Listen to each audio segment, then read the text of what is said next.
Welcome guys, welcome to EduHome Tax once again. So today we are going to discuss an important topic of Companies Act, which is loan to directors, and we will cover section 185 of the Companies Act 2013.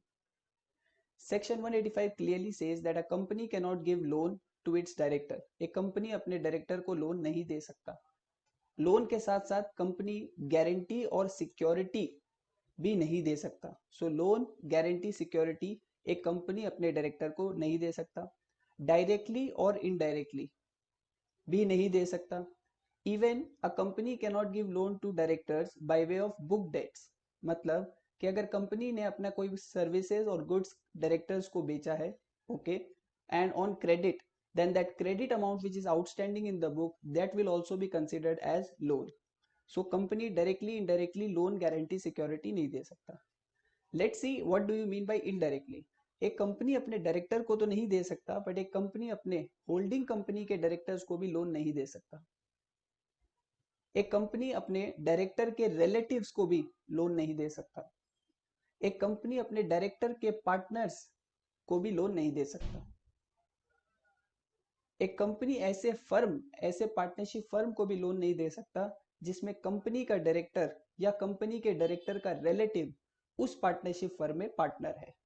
So I hope this is clear. Moving next.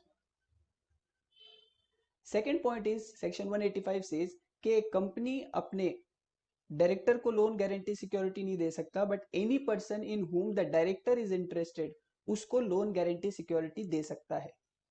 Any person in whom any of the director is interested को loan, guarantee और security दिया जा सकता है, subject to to conditions.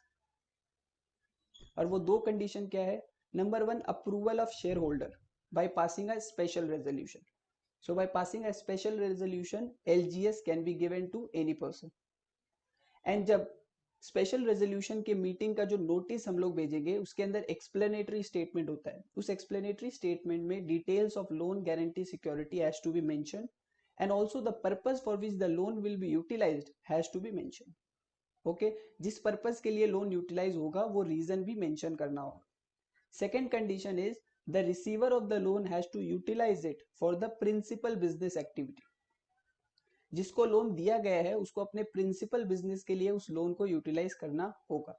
I hope this is clear. Moving next. Now, what do you mean by any person in whom the director is interested? There are three categories here covered. Number one, a private company in which company's director is a director or member. एक ऐसी private company जिसमें आपका director वहां पे भी director है या फिर आपका डायरेक्टर वहां पे मेंबर है. Second is a body corporate. एक ऐसी बॉडी कॉर्पोरेट जिसका 25% वोटिंग पावर आपके कंपनी के डायरेक्टर के पास है. वो एक डायरेक्टर के पास भी हो सकता है और दो तीन डायरेक्टर मिला के भी हो सकता है.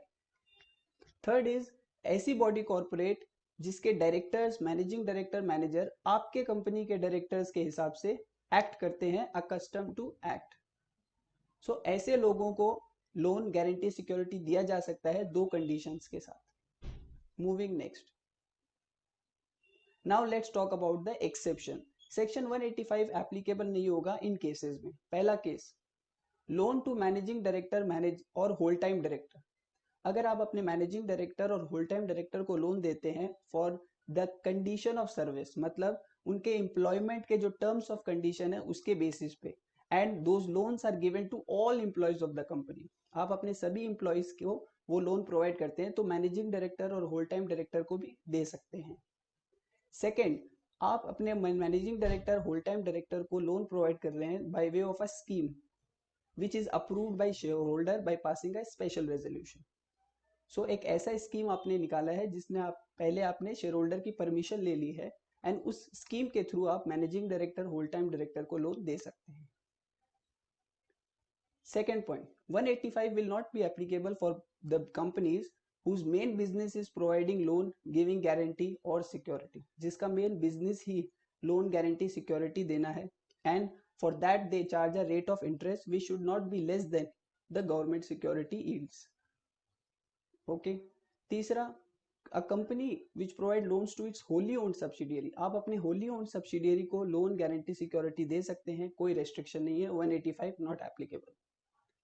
लास्ट पॉइंट है कि एक कंपनी अपने नॉर्मल सब्सिडियरीज को, नॉट इवन होली ओन्ड, सारे सब्सिडियरीज को गारंटी और सिक्योरिटी, नॉट लोन, गारंटी और सिक्योरिटी दे सकता है अगर उनकी सब्सिडियरी कंपनी ने किसी बैंक या फाइनेंशियल इंस्टीट्यूशन से लोन लिया हो। सो बैंक फाइनेंशियल इंस्टीट्यूशन से सब्सिडियरी कंपनी लोन लेता है, उसका गारंटी सिक्योरिटी दिया जा सकता है by holding company and there will be no section 185। Now there are two condition for these two points.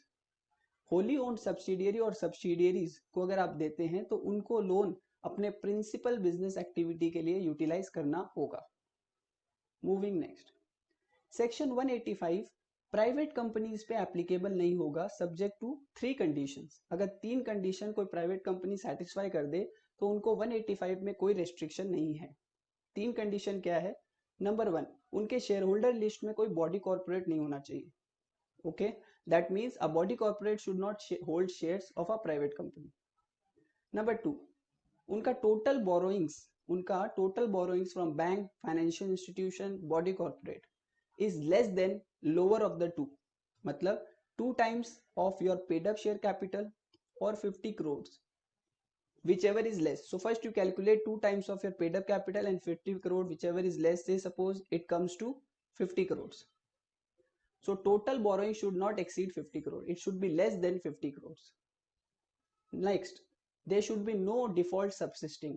मतलब जब आप लोन दे रहे हो डायरेक्टर को, या फिर आप एक ऐसी प्राइवेट कंपनी हो जब आप डायरेक्टर को लोन दे रहे हो तब आपका कोई भी डिफॉल्ट पेंडिंग नहीं है for the repayment of loan. So no default सब्सिस्टिंग।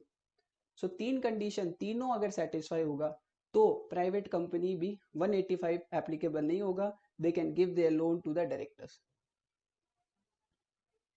Moving next, section 185 is also not applicable on needy companies.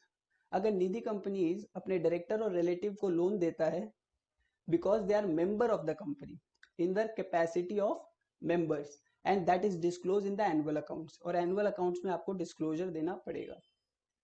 Section 185 government companies पे एप्लीकेबल नहीं होगा अगर पहले से ही ट्रांजैक्शन करने से पहले अप्रूवल लिया जाए फॉर द मिनिस्ट्री और डिपार्टमेंट ऑफ सेंट्रल गवर्नमेंट और स्टेट गवर्नमेंट।